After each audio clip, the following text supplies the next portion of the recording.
New diet system ग्रंथमाला अंक 44 तप सेवा सुमिरन पार्ट 5 त्रिसूत्री साधना में तप।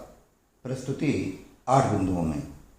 पॉइंट नंबर 1, मानव जीवन यात्रा की शुरुआत तप से ही होना चाहिए। अगर शुरुआत ठीक है तो पायदान दर पायदान यात्रा का अंत ठीक होना ही होना है। पॉइंट नंबर 2, तप यानी एक आरंभिक साधना जो मनुष्य और ईश्वर के बीच आए हुए बाह्य तत्वों को हटाकर जीव और ब्रह्म के बीच पारस्परिक निकटता प्रदान करती है। इसी कारण तप को उपवास भी कहा जाता है।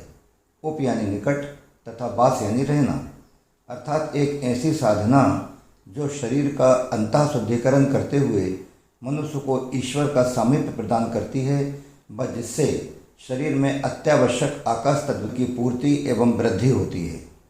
पॉइंट नंबर 3, मनुष्य को अपने जीवन में यथाशक्ति उपवास का नियम रखना चाहिए। हर 6 माह में एक बार 7 से 10 दिन के, हर 3 माह में एक बार 3 से 5 दिन के, हर 1 माह में 2 बार 2-2 दिन के, सप्ताह में एक बार 1 दिन का, व प्रतिदिन प्रातःकाल सुबह सोकर उठने के बाद कम से कम 11-12 बजे तक यथासंभव 6 से 8 घंटे तक निर्जला उपवास का नियम रखना चाहिए। क्योंकि प्रातःकाल शरीर में सफाई का कार्य चल रहा होता है, अतः इस अत्यावश्यक शुद्धिकरण की क्रिया में किसी भी प्रकार की छेड़छाड़ एवं व्यवधान उत्पन्न न हो, इस खातिर सुबह 6 से 8 घंटे तक कुछ भी खाना पीना नहीं चाहिए। इसीलिए अंग्रेजी में एक कहावत है, break your breakfast otherwise breakfast will break you fast. Point number 4, इस प्रकार किए जाने वाले इंटरमिटेंट फास्टिंग यानी अंतरकालिक उपवास में निर्जला तप साधना का एक अति महत्वपूर्ण अंग होता है। इससे शरीर का तीव्र गति से शुद्धिकरण होता है। समय समय से अंतरालिक उपवास करने से कमजोरी नहीं आती, अपितु मनुष्य की जीवनी शक्ति में बढ़ोतरी होती है। पॉइंट नंबर 5, निर्जला उपवास करने से तीव्र गति से लाभ मिलते हैं। उपवास काल में प्रतिदिन 1, 2 या 3 बार सादे पानी से संजीवनी क्रिया यानी एनिमा अवश्य लेना चाहिए, अवश्य करनी चाहिए। निर्जला उपवास की स्थिति में संजीवनी क्रिया जहां एक और मल निष्कासन क्रिया में जबरदस्त सहायक सिद्ध होती है, तो वहीं दूसरी ओर संजीवनी क्रिया का सादा जल निर्जला की स्थिति में आंतों में अवशोषित होकर उन्हें शक्ति भी प्रदान करता है। पॉइंट नंबर 6, अगर किसी तरह के उभाड़ परिलक्षित होते हैं तो उपवास काल में संजीवनी क्रिया के साथ साथ वमन क्रिया भी की जा सकती है।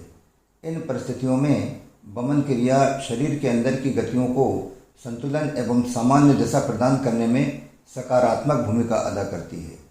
Second but last, point number 7, बुखार की स्थिति में संजीवनी क्रिया कुनकुने पानी से व वमन क्रिया भी कुनकुने पानी से ही करनी चाहिए। शेष स्थितियों में सादे जल का ही प्रयोग करना चाहिए। साथ ही ध्यान रखें, उच्च रक्तचाप, हृदय रोगी, पाचन तंत्र में किसी भी प्रकार का घाव, रक्तस्राव हो, अथवा अगर कोई अत्यधिक कमजोर एवं अशक्त हो तो ऐसी स्थितियों में वमन क्रिया नहीं करनी चाहिए। लास्ट वन, पॉइंट नंबर 8, यद्यपि उपवास काल में कुछ भी सेवन नहीं करना चाहिए, लेकिन अगर अत्यल्प सेंधा नमक युक्त नींबू चाटकर भी उपवास को जारी रखा जा सके तो जारी रखने की चेष्टा करनी चाहिए। लेकिन हाँ, एक बात जो हम हमेशा कहते हैं उसका ध्यान रखना कि जोर जबरदस्ती पूर्वक कोई भी काम नहीं करना चाहिए, चाहे फिर साधना हो या फिर खान पान हो या फिर कोई और काम हो। सरलता और सहजता के साथ जितना हमसे बन सके उतना ही करना चाहिए। तप सेवा सुमिरन का 8 बिंदुओं वाला पार्ट 5 यानी अंक क्रमांक 44 यहीं समाप्त होता है। तप सेवा सुमिरन के पार्ट 6 यानी अंक क्रमांक 45 में त्रिसूत्री साधना में सेवा इस शीर्षक के साथ आपसे फिर मुलाकात होगी। आभार, प्रणाम, धन्यवाद। योगी अंश रमेश चंद्र भार्गव।